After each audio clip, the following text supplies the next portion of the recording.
Yo les amis, comment ça va? Donc les gars, bon si on reprend le match. Gros début de match de Liverpool, comme j'ai dit, qui met une grosse pression d'entrée, qui se crée deux énormes occasions. Il score pas, là s'il score à ce moment-là, franchement, ça fait très très mal à Paris parce que là t'es à -2 au cumulé. T'as Anfield, je pense, où voilà, tu vois, il se passe quelque chose, Paris qui commence à se dire ça va être très dur. Heureusement ça rentre pas. Après Paris, il commence à piquer et encore une fois, on savait qu'ils allaient jouer plus haut.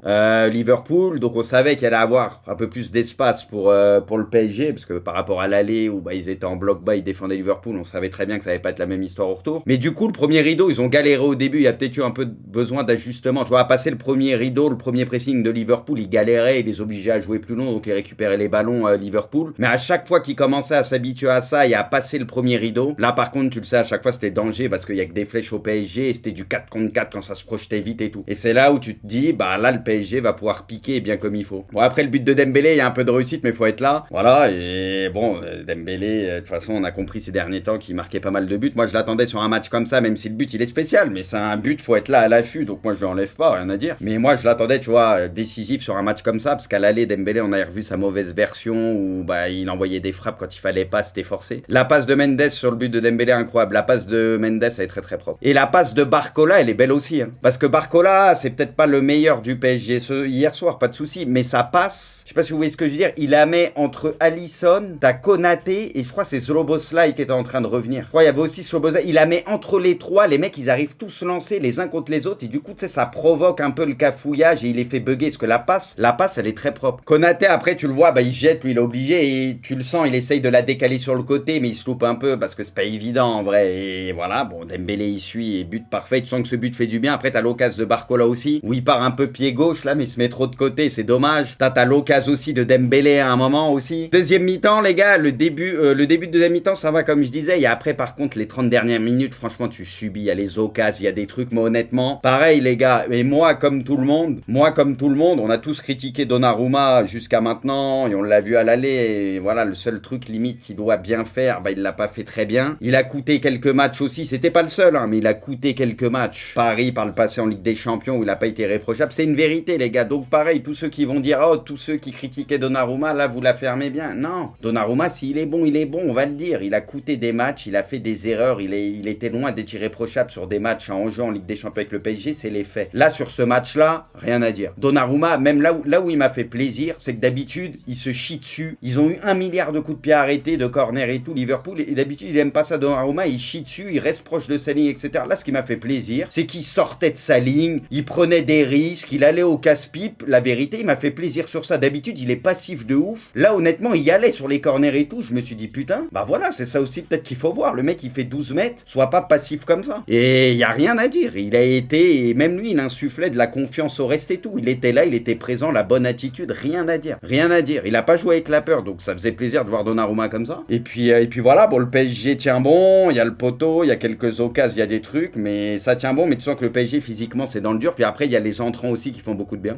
Et du coup, Paris, dans les prolongues, qui se recrée des situations et tu te dis, ouais, qui sont un peu mieux que Liverpool et il y a peut-être un coup à jouer avant les pénaux, mais bon, après, tu sais qu'à ce moment-là du match, ça joue un peu avec la peur parce que tu prends un but en prolongation, tu te dis c'est sûrement fini, surtout sur ce match-là. Donc tu sens que, ouais, ça hésite un petit peu quand même, ça veut pas se livrer complètement. Puis bon, après, ça va aux pénaux et franchement, les Parisiens en coronesse, bon, Donnarumma, rien à dire sur la séance des pénaux, bien évidemment, incroyable. Et les Parisiens, à part Vitinha, les gars, où il m'a fait un peu peur, parce qu'Alisson, il a attendu le dernier moment, parce qu'on connaît la mécanique de Vitinha qui a un monstre au pénaux, hein. Mais on connaît la mécanique, il a attendu le dernier moment pour plonger, et Vitinha, il l'avait pas mis trop côté, il m'a fait un peu peur. Mais tranquille, il prend l'info, il la met quand même pile comme il faut d'une certaine manière, en rien à dire. Et derrière, les gars, les pénaux, t'as eu Dembélé bien, bon, Doué, son penalty parfait. Ah, Ramos aussi, Ramos parfait. Les tireurs parisiens, rien à dire. Franchement, d'une propreté incroyable, ça laisse très peu de chance aux gardiens. Et puis, bah, Liverpool, bon, c'est qui? C'est Jones qui rate et Darwin. Bon, c'est pas très bien tiré, mais Donnarumma, il y a les arrêts à faire et rien à dire. Rien à dire, victoire méritée sur l'ensemble des deux de match. Le retour, forcément, a été plus compliqué que l'aller, même si au final, bah, tu gagnes le retour. Et voilà, fallait pas dominer spécialement, parce que le retour, il y a match. L'aller, il n'y a pas match. Paris était bien devant, et au final, enfin, bien au-dessus tout le match. Au final, ils perdent. Et là, Liverpool fait un meilleur match que sur le premier match, et ils perdent. Mais voilà, il y avait match au retour. C'était pas un non-match comme à l'aller. Donc, incroyable pour le PSG, les gars. Et maintenant, bah, si on parle des joueurs, Pacho. De toute façon, Pacho, on en parle tout le temps, un monstre absolu. Franchement, les gars, la recrue du siècle pour le PSG. Avec son âge en plus, avec autant d'assurance sur une première saison, en mode patron, ce qu'il est capable de te faire, moi je suis bluffé. Sincèrement, Pacho, les gars, un monstre. Ça semble être la très bonne pioche et tu peux être tranquille très longtemps avec un mec comme ça. Franchement,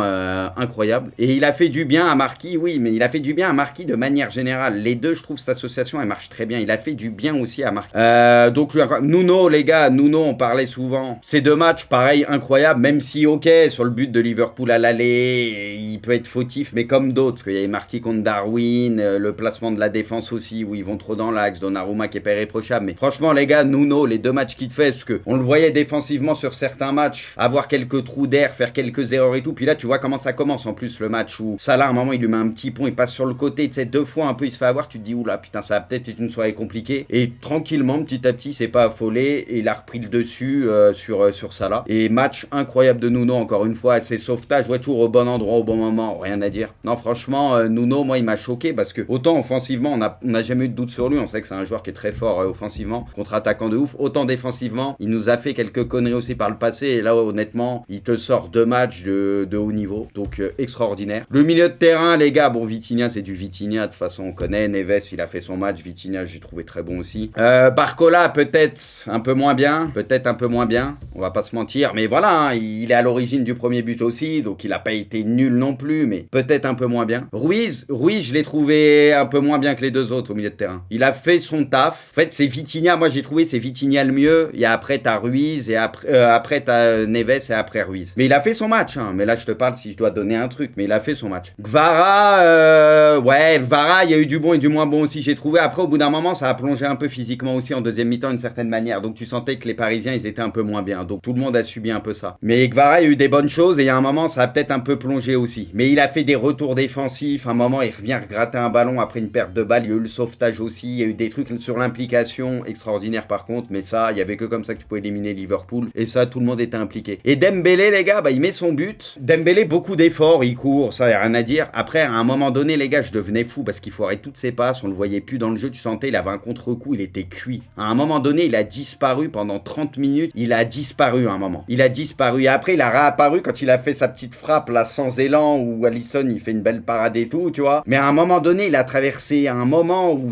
ouais, il ratait tout, tu le sentais physiquement, il avait besoin du second souffle, je sais pas si vous voyez ce que je veux dire. Il perdait toutes ses balles, il était cuit en fait, mais après il fait beaucoup d'efforts, il était cuit, c'est comme ça. C'était le moment où le PSG était dans le dur, tous ils étaient cuits. Mais voilà, du coup Dembélé, il y a un moment il a un peu disparu, mais dans l'ensemble, bah, il met son but et il était précieux aussi, et voilà, il était même pas loin de mettre un autre but, donc voilà, c'est du Dembélé, et il a été déterminant.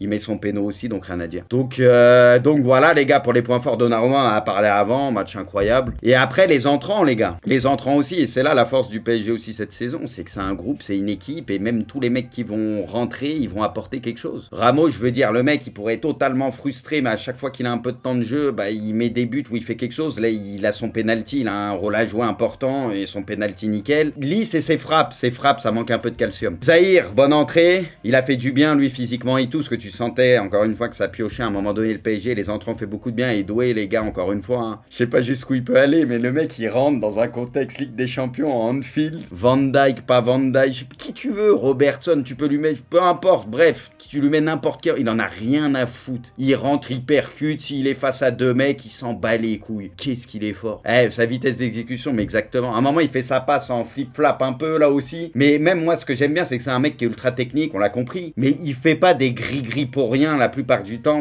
il fait évoluer, il fait progresser le jeu, tu vois, ça sert à quelque chose. Mais franchement, c'est même sa qualité de passe, tu vois, ses choix, sa frappe qu'il peut avoir, il a un potentiel, celui-là, c'est une folie. Et donc, voilà les gars, le PSG, incroyable les gars. Moi, comme j'ai dit les gars, et c'est ce que je dis, quand tu parles foot, t'as raison sur certains trucs, il y a des trucs que j'ai dit en pré-saison et que j'ai dit ces derniers temps où ça m'a donné raison dans les grandes lignes sur le PSG. Et il y a d'autres trucs où je peux me tromper, j'ai pas de mal à le dire. dire. Je voyais quand même une qualif de Liverpool, je le dis. Voilà, j'avais dit aussi avant la double confrontation que même si le PSG se font éliminer, ils feront 2 matchs très sérieux, ça je l'avais dit. Moi je savais qu'ils allaient poser beaucoup de problèmes à Liverpool, mais je m'étais dit que avec l'expérience, les joueurs, histoire de moment et tout, il manque peut-être encore un pur buteur, l'histoire du gardien qu'on a tout le temps et on l'avait vu à l'aller. Tout ça, ça a fonctionné à l'aller entre guillemets pour Liverpool. Où Paris est pas capable de finaliser et Donnarumma pas décisif sur le truc qu'il a à faire. Voilà, il y a Alisson en face très fort et Liverpool avait pas grand chose qui marque. Mais ça s'est pas appliqué au deuxième match. Et le PSG se qualifie en marquant qu'un but, c'est ça qui est assez fou. De prendre qu'un but contre Liverpool sur 2 matchs, je trouve ça fou. D'en marquer qu'un entre guillemets et se qualifier aussi, c'est assez fou. Donc voilà. Le match était dingue. Moi perso, je me suis régalé sur le retour. Autant l'aller, c'était incroyable, mais c'était à sens unique. Donc t'étais content pour Paris, mais je veux dire, c'était un monologue, quoi. Il y avait qu'une équipe sur le terrain. Autant sur le retour, franchement, moi j'ai trouvé ça, c'est incroyable. Ça, c'est des matchs qui mériteraient plus de buts, que ça parte dans tous les sens, mais franchement, c'était un vrai gros match de football. Moi j'ai kiffé personnellement, avec tout ce qu'il y a autour et tout, magnifique. Moi, je me suis régalé. Bravo aussi à Luis Enrique au final. Bah écoute, ses choix, j'avais dit la dernière fois. Écoute, on a été pas mal à le critiquer ou remettre en doute un peu ses choix par moment, notamment sur le côté buteur, les choix qu'il faisait devant. À s'entêter, bah ça paye aujourd'hui. Il y a eu une grosse évolution, ça prend forme. Écoute, maintenant ce PSG, ils ont un énorme coup à jouer en cette Ligue des Champions. Donc bravo à Paris. Et les gars, moi c'est le meilleur Paris Saint-Germain que j'ai vu, je le dis. C'est une des plus grosses perfs que je vous ai vu faire. Éliminer ce Liverpool-là, il y en a, ils vont dire, oh Salah, tu regardes ces 2 matchs au Liverpool, moi je continue de penser que Liverpool, ils auraient sorti peut-être n'importe quelle autre équipe ou ce que tu veux. Le PSG a été très fort. Fallait un PSG très fort, une équipe très forte pour sortir ce Liverpool-là. Moi, je vais pas commencer à dire, oh Liverpool, ils ont été décevants, ça là, sur les 2 matchs que tu veux, machin. Oh. Moi, je fais pas partie de cela. Pour éliminer ce Liverpool-là, fallait être très fort. Paris était très fort. Ils ont basculé du côté des meilleures équipes en Europe. Ça vient valider complètement tout ce qui a été fait ces derniers temps. Tu peux encore t'améliorer un peu, mais honnêtement, t'as une équipe déjà de fous furieux. Je pensais jamais dire ça, mais le PSG a enfin un putain de collectif, une équipe très kiffante à voir jouer et qui mérite maintenant un top résultat. Donc voilà, on va leur souhaiter une équipe très plaisante. Bon les gars, le Barça, Yamal, hein, les joueurs techniques, les gars hier à l'honneur, hein, Yamal, Doué, ceux tu vois qui ont une affinité avec le ballon, un toucher de balle très spécial où la balle est reste collée au yep. Des monstres techniquement, ça fait quelques diffs. Hein. Alors franchement les gars, le pire c'est qu'il y a l'effet un peu rétro qui part à gauche. Il veut faire une passe dès comme ça, en faisant l'effet rétro comme il fait avec l'intérieur du pied. C'est que ça serait le génie du siècle. Hein. C'est mal l'effet en plus. Non mais c'est sûr qu'il va frapper les gars, mais en vrai ça fait un truc de ouf. Il aurait pu dire ouais non, vous pouvez dire ce que vous voulez, c'est fait exprès. But de Yamal, quel but de fou. La frappe il l'a mis, je sais pas comment expliquer. Tout en relâchement, je sais pas comment vous dire, mais il l'a mis, je sais pas, elle était chelou sa frappe un peu. Là t'es pas bien, hein. Là tu sais que t'es seul au monde contre Yamal. Aïe aïe aïe aïe aïe, les autres ils sont à 15-20 mètres de toi. Là t'es livré à toi-même, t'es pas bien. Mais même la position qu'il a, ça qui est ouf, c'est qu'il est 3 quarts. Vous voyez ce que je veux dire? Il est 3 quarts au début. Je sais pas, sa technique de tir sur cette frappe, elle est très spéciale, je trouve. Je sais pas, c'est trop chelou, c'est très beau, très chelou, je sais pas comment expliquer. Le Barça jouera l'écart, double victoire face à Benfica, Rafinha et Yamal. Allez, on espère que ça se raconte le LOSC. La maîtrise de Vitinha au milieu. De toute façon, Vitinha, c'est des mecs sous pression, ils te ressortent tous les ballons, ça panique pas. Donc ça, avec le jeu d'Enrique, ce qu'il veut mettre en place, il te faut des tueurs comme ça au milieu de terrain, ça c'est sûr. Record, Harry Kane devient le premier joueur anglais à marquer 10 buts dans une seule campagne européenne de l'UEFA. Bon, après là, en plus, avec les barrages et tout, et les 2 matchs de plus, là, potentiellement, le Bayern, eux, ils ont déjà eu 4 matchs de plus que sur une phase de Ligue des Champions classique, donc c'est sûr que là les records ils vont sauter. Hein. Officiel, le Bayern est qualifié. Alors ça les gars, bon moi je voyais les Leverkusen, hein. Voilà, je me suis trompé. Au final ça a fait quoi, 5-0 sur aller-retour. De toute façon le Bayern ils ont plié ça dès l'aller, rien à dire. Bon on aura un Bayern-Inter qui sera sympa quand même. En vrai le Bayern, après même les Leverkusen ça aurait été sympa, mais Bayern-Inter... Officiel, Liverpool est éliminé de la Ligue des Champions. Putain, Liverpool les gars ils faisaient une saison quasi parfaite. Hein. Bon ils vont soulever la PL, donc c'est forcément une bonne saison pour eux, mais putain tu t'avais roulé sur la phase de groupe de Ligue des Champions et tu te fais sortir dès les 8e. Après pas de chance au tirage, t'étais tombé contre Paris qui était peut-être le pire tirage à prendre en 8e aussi, parce que voilà, quand t'as fait la campagne de Liverpool, c'est relou de tomber direct sur Paris. Voilà, on l'avait dit, Paris c'est une des équipes les plus en forme. Donnarumma de l'ombre à la lumière, bah c'est sûr que là il y a enfin, on va dire un gros match référence dans un moment déterminant pour lui avec le PSG et dans un contexte compliqué. Donc voilà, en espérant que ça lui fasse du bien et qu'il continue comme ça en Ligue des Champions. Hein. Putain les gars, ce qui doit se passer dans ta tête là. En plus bon, t'as un jeune joueur et tout, mais putain la pression que tu dois manger mon vieux, t'as le péno de la win et tout. Enfin tu dois passer tellement par toutes les émotions, ça doit être fou. Ça doit être une folie ce qui se passe dans la tête. Officiel, le Paris Saint-Germain est qualifié pour les quarts de finale de la Ligue des Champions. Et en plus, les gars, maintenant que t'as dit ça, bon, Aston Villa, on va les respecter un minimum. Hein. On se dit pas Paris va gagner facilement ce que tu veux.